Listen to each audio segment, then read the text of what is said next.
C'est le lieu de toutes les innovations, l'endroit de la planète où les entreprises doivent tenter d'exister, de présenter leurs nouvelles créations et leurs nouvelles technologies. Direction Las Vegas et notre correspondant aux États-Unis est sur place. Bonsoir Jacques Cardot. Jacques, les enjeux économiques d'un tel rendez-vous sont de taille et la France est bel et bien présente avec, je crois, plus de 300 entreprises.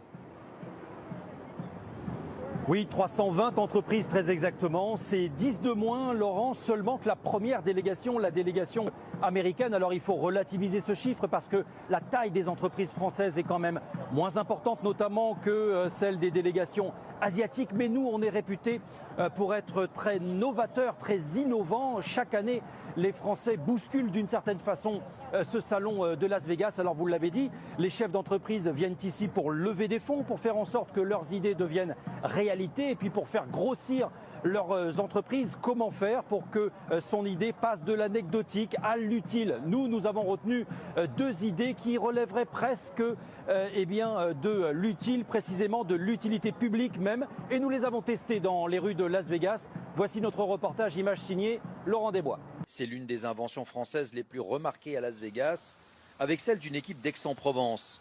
Cette start-up a imaginé un moyen d'améliorer la qualité de notre eau. Nous faisons un test en récupérant l'eau de la fontaine. Il promet de la transformer en eau minérale. C'est une eau qui est l'équivalent d'une eau du robinet, avec un petit peu de chlore, mais qui peut avoir des traces de pesticides, des traces de médicaments. Pour la traiter, il a imaginé cette boîte équipée de rayonnement UVA et d'une bouteille adaptée. En la branchant une vingtaine de minutes, on obtient une eau débarrassée des impuretés. La lumière vient casser la molécule de chlore et ainsi stériliser tout ce qui est mauvais dans l'eau. Petit comparatif dans les rues de Las Vegas. À gauche, l'eau du robinet. À droite, celle qui a été transformée. Do you want to test? Yes. Okay. Which one is the best? À chaque fois, c'est l'eau modifiée qui est plébiscitée, car l'odeur de chlore a disparu.